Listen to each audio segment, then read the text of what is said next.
Doctor, a concern of many people today is the acidity. We can see there are many products on the market for what people believe to be excess acid. Are there ways that Ayurveda looks at that and might provide something to support a healthy pH level? Absolutely, and pH is really crucial. You know, the blood has a specific level that it has to operate in. The blood pH has to be between 7.35 and 7.45. Quite alkaline. Yes, or else it's incompatible with life. And the body will do anything it can to maintain that. If the blood pH falls towards the acid side, the body pulls calcium out of the bone to buffer the acid in the blood. And if that's done repeatedly over years due to acid diet, we lose bone mass, predisposing towards osteoporosis. There are some soft drinks. Everything in them causes the body to pull calcium out of the bone, creating osteoporosis. The pH varies in the body, typically between 7.2 to 7.7. Of course, the stomach is going to have a very acid pH because you need the acid pH to digest the food, but then it gets buffered in the duodenum to become more alkaline. So pH is essential. So how would we address trying to balance the pH to maintain a healthy level of pH within the blood through the practice of Ayurveda? Coral calcium is a product that's used here in the United States, and they extract the root and the branches from it, and it has an alkalinizing effect. Also, like oyster shells and things of that nature, very alkalinizing. The difficulty is in being able to assimilate those. And Ayurveda has a long, rich tradition of processing these substances, coral calcium and seashells, in such a way to make them bioavailable. One such process using coral calcium is they process it for many days before and after the full moon when there's more soma, cooling, nurturing energy coming from the moon that helps the body move more alkaline.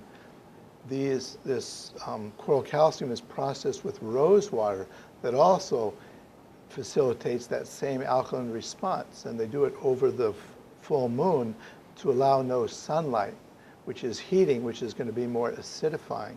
And then that's taken in, and it's assimilated extremely well by the body and has a wonderful alkalinizing effect.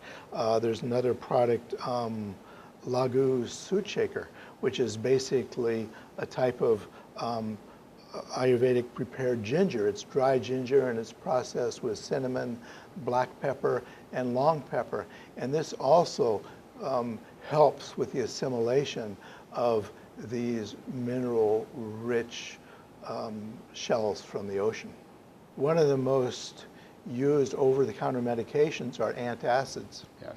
So in the traditional Western perspective, if someone has heartburn, you know, you go to the drugstore and you take a calcium supplement, which decreases the acid in the stomach and alkalinizes it, reduces the heartburn.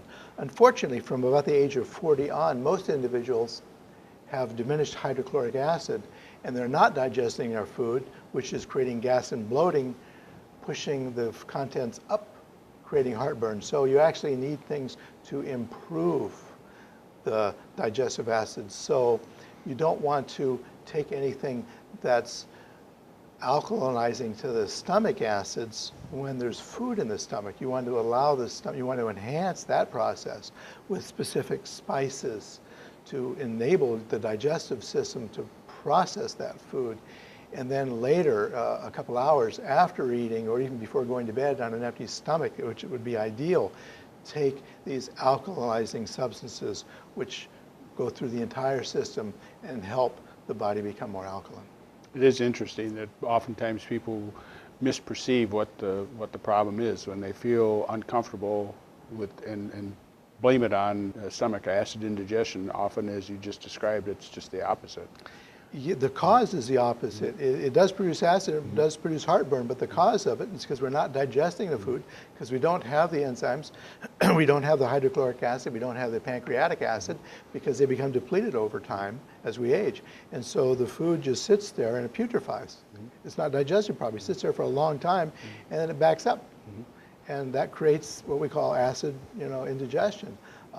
The key to that is eating wisely, not overeating, not having improper combinations of food, and cook from an Ayurvedic perspective, cook with spices. The Western naturopathic approach, they supplement with enzymes and with hydrochloric acid. But our system is kind of it's built on a negative feedback system. If we take in enzymes and hydrochloric acid, the body shuts down its production because it recognizes, oh, you don't need it because it's already there. Over time, those abilities of the body tend to atrophy. Short term, it gives those systems a rest. Long term, they tend to atrophy and they're not used. The Ayurveda recommendation is to spice the food properly, to stimulate the body to produce its own enzymes, because the body knows what enzymes it needs for what food at what time. It knows what percentage, what amount of hydrochloric acid, pancreatin, pepsin it needs to digest the food that's in the stomach at the time. If you take an outside source, it's just already pre-made in the lab, and it may be different from what the body's intelligence is wanting at that specific time. This is the value of taking spices cooked in food, so those chemical constituents in the spice are cooked in the food. Some are water soluble, some are oil soluble, and the body recognizes them and they stimulate the body to produce the specific chemicals it needs at that time to digest those foods, so we digest our food. Because if you're not digesting a food, you're not going to get the nutrients out of the food. You can have the best diet. If you're not digesting it, you can become malnourished. Okay. With something like we've been discussing, a combination of herbs to help support pH level, is this something that you would take on a daily basis, do you think? Some Ayurvedic herbs are used to treat specific imbalances that come up. Others can be used on a daily basis because we eat on a daily basis. And hopefully we're eating regularly. We have a light breakfast, a significant lunch, and then a lighter, earlier dinner. The body functions best when it knows exactly when it's getting food, because if you go for long periods of time, the body moves into stress mode. It's functioning on stress hormones, it lowers the pH.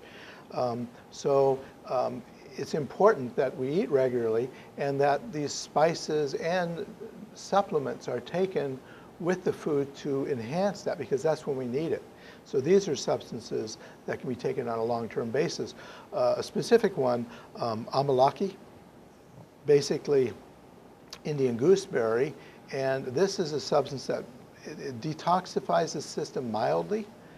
It also builds and nurtures the system. It helps in muscle development and a creation of healthy muscle tissue. And it also helps digestion, but it's not heating. It actually is specific for pitta. It has a cooling effect, but it actually helps digestion at the same time. So amalaki is actually not an herb. It's a fruit, Indian gooseberry. This is good to take on a regular basis. Absolutely. Thank you, Doctor. Welcome.